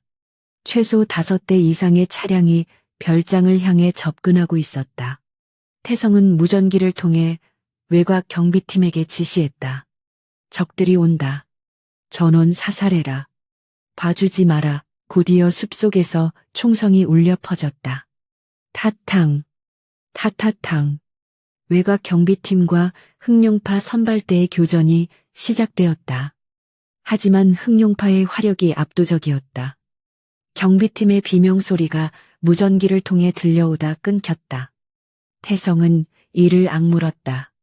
김민재가 흑룡파에게 별장의 보안 시스템 정보까지 넘긴 것이 분명했다. 놈은 감옥에 있을 때 조광수에게 들은 정보를 조합해 팔아먹은 것이다. 배신자의 말로가 어떤 것인지 똑똑히 보여주마. 별장의 현관문이 굉음과 함께 폭파되었다. 유리창이 와장창 깨지며 파편이 튀었다. 연기 속에서 검은 복면을 쓴 흑룡파 조직원들이 들이닥쳤다. 그들은 무차별적으로 총기를 난사하며 진입했다. 태성은 어둠 속에서 숨죽이고 있다가 선두의 선놈의 머리를 정확하게 저격했다. 당! 놈이 쓰러지자 뒤따라 오던 놈들이 당황하여 흩어졌다. 태성은 위치를 바꾸며 침착하게 적들을 하나씩 제거해 나갔다. 강태성 나와라. 숨지 말고 나와. 익숙한 목소리가 들려왔다. 확성기를 든 김민재였다. 그는 흑룡파 두목의 옆에 서서 의기양양하게 소리치고 있었다. 네 동생 여기 있는 거 다 안다. 순순히 나오면 동생은 살려주마. 물론 내 놀이개로 쓰겠지만 말이야. 김민재의 저질스러운 도발에 태성의 피가 거꾸로 솟았다. 저놈은 더 이상 인간이 아니었다. 살처분해야 할 미친 개일 뿐이었다. 태성은 연막탄을 던지고 2층으로 뛰어 올라갔다. 연기가 자욱해진 틈을 타 그는 2층 테라스에서 아래를 내려다보았다. 마당에는 수십 명의 조직원들이 포위망을 좁혀오고 있었고 그 중앙에 김민재와 흑룡파 두목이 서 있었다. 김민재는 광기에 차서 웃고 있었다. 강태성 꼴 좋다. 천하의 금성그룹 회장이 쥐새끼처럼 숨어 있다니. 오늘이 내일 제삿날이다. 태성은 심호흡을 했다. 탄창을 확인했다. 남은 총알은 충분치 않았다. 하지만 그에게는 지원군이 오고 있었다. 박동철이 이끄는 흑호대 본대가 헬기를 타고 이동 중이었다. 10분. 딱 10분만 버티면 된다. 태성은 테라스 난간에 소총을 고정하고 정확하게 흑룡파 두목을 조준했다. 놈의 머리를 날려버리면 지휘체계가 무너질 것이다. 태성의 손가락이 방아쇠를 당겼다. 탕! 총성과 함께 흑룡파 두목의 어깨에서 피가 튀었다. 아쉽게도 빗나갔다. 두목이 쓰러지자 조직원들이 일제히 2층을 향해 사격을 개시했다. 총알이 빗발치며 테라스의 콘크리트가 부서져 나갔다. 태성은 몸을 굴려 방 안으로 피했다. 벽면이 벌집처럼 뚫렸다. 저 새끼 잡아. 죽여버려. 김민재가 악을 쓰며 소리쳤다. 조직원들이 2층으로 쇄도에 들어왔다. 태성은 단검을 뽑아들고 문 뒤에 숨었다. 계단을 올라온 첫 번째 놈의 목을 베고 총을 빼앗아 두 번째 놈의 가슴을 쐈다. 좁은 복도에서 처절한 육탄전이 벌어졌다. 태성은 온몸이 땀과 피로 뒤범벅이 되었지만 멈추지 않았다. 지수가 있는 지하 벙커로 가는 길목만은 반드시 사수해야 했다. 한 놈이 쓰러지면 두 놈이 덤벼들었다. 태성의 몸에도 하나둘 상처가 늘어갔다. 그때 별장 밖에서 헬기 소리가 들려왔다. 두두두두. 거대한 바람 소리와 함께 서치라이트 불빛이 마당을 비췄다. 금성그룹 흑호대가 도착한 것이다. 밧줄을 타고 특수부대 출신의 정예 요원들이 하강했다. 전세가 역전되었다. 하늘에서는 저격수들이 흑룡파 조직원들을 쓰러뜨렸고 지상에서는 흑호대가 놈들을 포위 섬멸했다. 당황한 흑룡파 조직원들은 우왕좌왕하다가 쓰러져 갔다. 상황이 불리해지자 김민재는 얼굴이 하얗게 질렸다. 그는 도망치려 했지만 이미 퇴로는 차단되어 있었다. 흑호대원들이 그를 둘러쌌다. 김민재는 뒷걸음질 치다가 넘어져 엉덩방아를 태섰다. 안 돼. 난 흑룡파 간부야. 너희들 다 죽었어. 그는 헛소리를 짓거리며 발악했다. 그때 별장 현관문이 열리고 피투성이가 된 강태성이 걸어 나왔다. 태성의 모습은 흡사 지옥기와 같았다. 흰 셔츠는 붉게 물들었고 얼굴에는 핏자국이 선명했다. 하지만 그의 눈빛만은 형형하게 빛나고 있었다. 태성은 부하들이 건네준 권총을 장전하며 김민재에게 다가갔다. 김민재는 태성을 보자마자 비명을 질렀다. 처처형님, 오해입니다. 저놈들이 시켜서 저는 협박당해서 어쩔 수 없이 또 거짓말이군. 태성은 싸늘하게 대꾸했다. 그는 더 이상 김민재의 말에 귀 기울이지 않았다. 기회는 이미 주어졌었다. 자비는 한 번으로 좋겠다. 태성은 김민재의 허벅지를 향해 총을 쏘았다. 탕, 으악. 김민재가 고통에 몸부림쳤다. 태성은 다가가 김민재의 머리채를 잡고 들어올렸다. 내 동생을 건드린 것도 모자라 내 목숨까지 노려. 내 멍청함이 결국 너를 파멸로 이끌었다. 태성은 김민재를 질질 끌고 별장 뒤편의 절벽으로 향했다. 그곳은 아래가 까마득한 낭떠러지였다. 김민재는 발버둥 쳤지만 태성의 악력을 당해낼 수 없었다. 제발 살려주세요. 지수를 봐서라도. 김민재가 마지막 카드를 꺼내 들었지만 태성은 코웃음을 쳤다. 지수는 이제 너 같은 놈 기억조차 못할 거다. 내가 그렇게 만들 테니까. 태성은 김민재를 절벽 끝에 세웠다. 차가운 밤바람이 불어왔다. 김민재는 공포에 질려 눈물 콧물을 흘리며 빌었다. 하지만 태성은 단호했다. 잘 가라. 지옥에서 회개해라. 태성은 김민재의 가슴을 밀었다. 안 돼. 김민재의 절규가 메아리치며 어둠 속으로 사라졌다. 쿵 하는 소리조차 들리지 않는 깊은 추락이었다. 모든 것이 끝났다. 총성은 멈췄고 흑룡파 잔당들은 모두 제압되었다. 태성은 피 묻은 손을 닦지도 않은 채 지하 벙커로 뛰어내려갔다. 강철 문을 열자 구석에 웅크리고 떨고 있는 지수가 보였다. 지수야. 태성이 부르자 지수가 고개를 들었다. 오빠. 지수는 태성의 피투성이 모습을 보고 비명을 지르며 달려왔다. 오빠 피. 다친 거야. 괜찮아. 태성은 지수를 꽉 껴안았다. 내 피 아니야. 괜찮아. 다 끝났어. 이제 정말 아무도 우릴 괴롭히지 못해. 태성은 지수의 떨리는 등을 토닥이며 안도했다. 김민재는 사라졌다. 영원히. 그리고 흑룡파 역시 다시는 재개하지 못할 것이다. 태성은 폐허가 된 별장 위로 떠오르는 달을 바라보았다. 오늘 밤의 피비린내는 곧 사라지겠지만 형제의 유대감은 더욱 단단해질 것이다. 이제 그들에게는 평화만이 남아 있었다. 폭풍이 지나간 양평의 아침은 기이할 정도로 고요했다. 간밤에 울려 퍼졌던 총성과 비명은 새벽 안개와 함께 사라졌고 숲은 언제 그랬냐는 듯 평온한 얼굴을 하고 있었다. 흑호대원들은 밤새 현장을 수습하느라 분주했다. 부서진 별장의 잔해와 핏자국들은 말끔히 치워졌고 시신들은 소리 소문 없이 처리되었다. 강태성은 테라스에 서서 떠오르는 태양을 바라보았다. 붉은 아침 햇살이 그의 얼굴에 드리워진 짙은 그림자를 걷어내고 있었다. 그는 지난 10년 동안 자신을 옥죄어왔던 무거운 짐이 비로소 내려진 것을 느꼈다. 어깨를 짓누르던 죄책감과 분노가 사라진 자리에 잔잔한 평화가 스며들고 있었다. 회장님, 모든 정리가 끝났습니다. 박동철이 다가와 조용히 보고했다. 그는 피로한 기색이 역력했지만 눈빛만은 그 어느 때보다 빛나고 있었다. 경찰과 언론 쪽에는 가스 폭발 사고로 처리하도록 손을 써두었습니다. 김민재와 흑룡파 놈들은 실종 처리될 겁니다. 영원히 찾지 못할 곳으로 보냈습니다. 태성은 고개를 끄덕였다.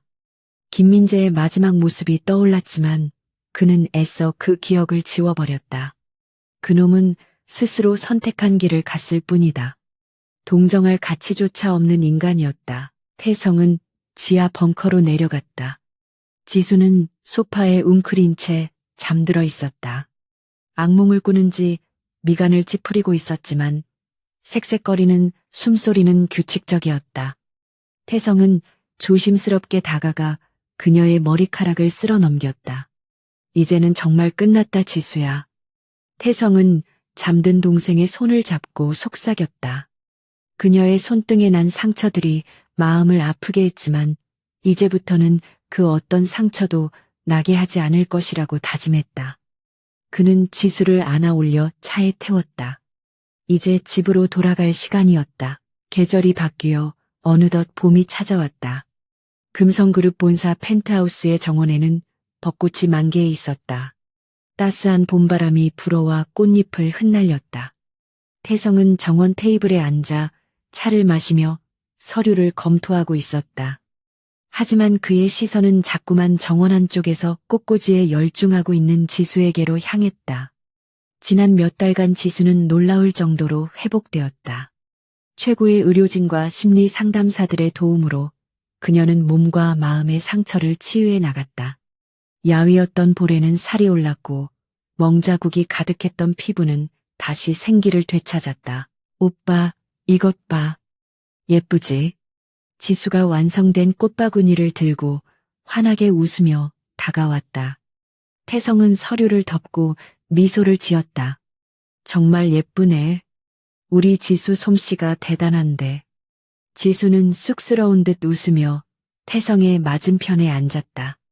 그녀의 표정에서는 더 이상 과거의 그늘을 찾아볼 수 없었다. 학대받던 여인의 모습은 사라지고 사랑받는 여동생의 모습만이 남아있었다. 태성은 그런 지수를 볼 때마다 가슴 한구석이 벅차오르는 것을 느꼈다. 자신이 살아온 인생이 헛되지 않았음을 증명해주는 유일한 존재였다. 오빠, 나 이제 다시 공부 시작해보려고. 지수가 조심스럽게 말을 꺼냈다. 예전부터 하고 싶었던 미술 공부 다시 해보고 싶어. 너무 늦은 건 아니겠지. 태성은 고개를 저으며 단호하게 말했다.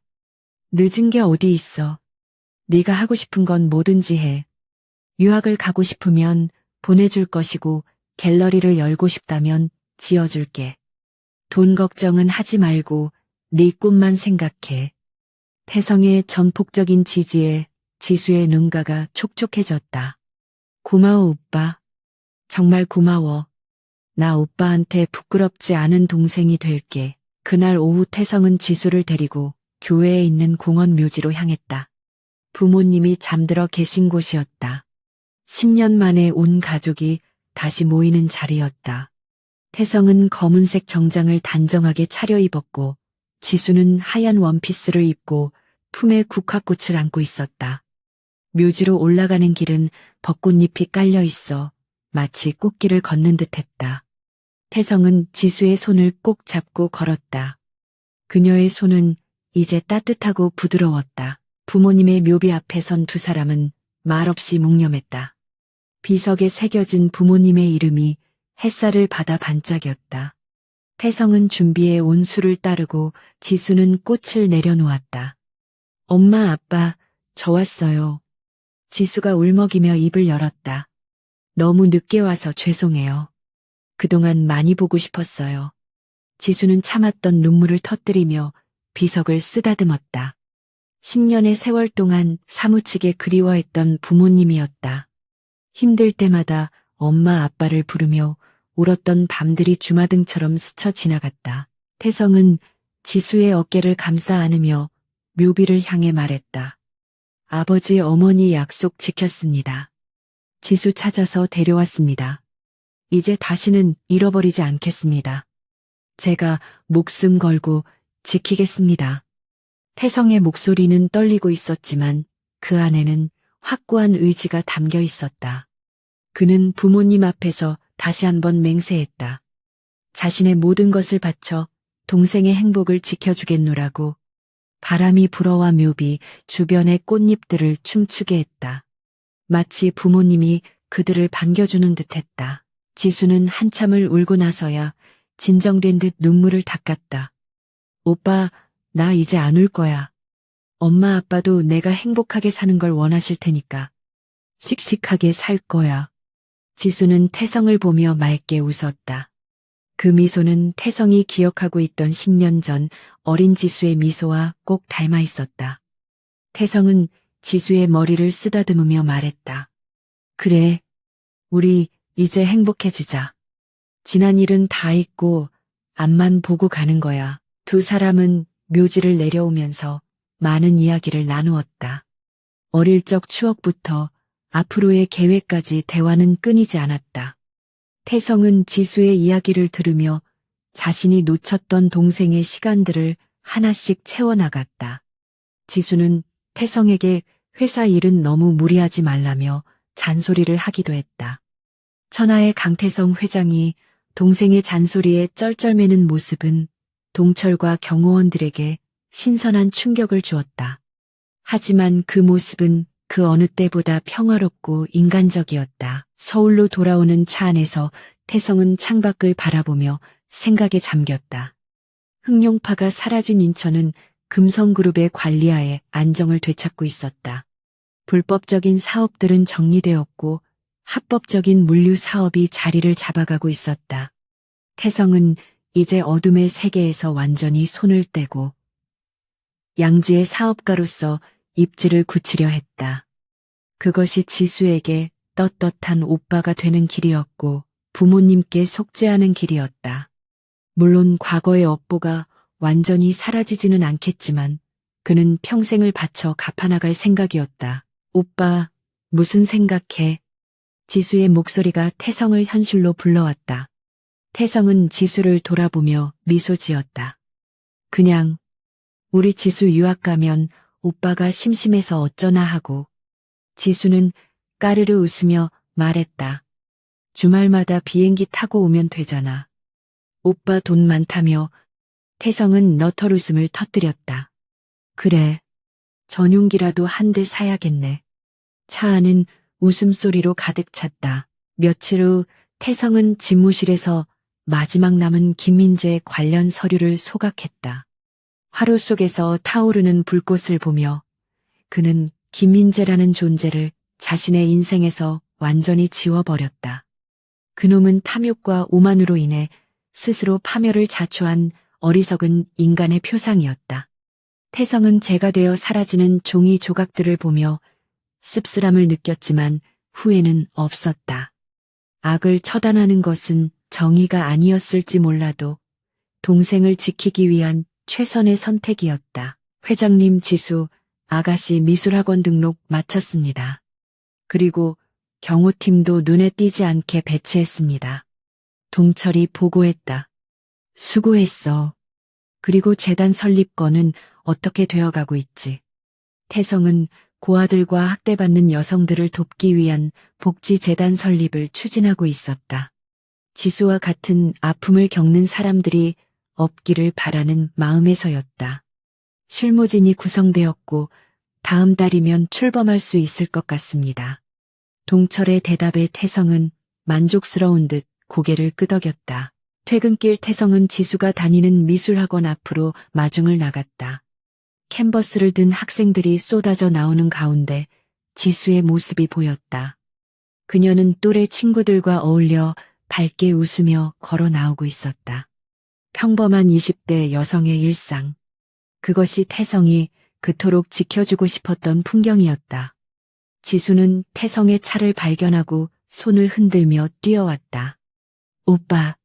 그녀의 목소리가 거리에 울려 퍼졌다. 태성은 차에서 내려 지수를 맞이했다. 오늘 재미있었어. 지수는 고개를 끄덕이며 오늘 그린 그림 이야기를 신나게 늘어놓았다. 태성은 지수의 가방을 받아주며 그녀의 이야기에 귀를 기울였다. 석양이 지는 도심의 거리 두 사람의 그림자가 길게 늘어졌다. 그 그림자는 더 이상 외롭지 않았다. 서로가 서로를 지탱해주는 든든한 버팀목이 되어주고 있었다. 집으로 돌아와 저녁 식사를 마친 후 두 사람은 테라스에 앉아 야경을 감상했다. 서울의 밤은 여전히 화려하고 분주했지만 이제 그 빛들은 태성에게 차갑게 느껴지지 않았다. 그 빛 하나하나가 누군가의 소중한 삶을 비추고 있음을 알게 되었기 때문이다. 지수가 태성의 어깨에 머리를 기대며 말했다. 오빠 나 지금 너무 행복해. 꿈만 같아. 태성은 지수의 손을 잡으며 말했다. 꿈 아니야. 이게 현실이야. 그리고 앞으로는 더 행복해질 거야. 내가 약속할게. 태성은 밤하늘을 올려다보았다. 별들이 반짝이고 있었다. 10년 전 그 비오던 밤, 잃어버렸던 별을 다시 찾은 기분이었다. 이제 그 별은 그의 곁에서 영원히 빛날 것이다. 마지막 혈육을 되찾은 강태성의 긴 여정은 그렇게 해피엔딩으로 막을 내리고 있었다.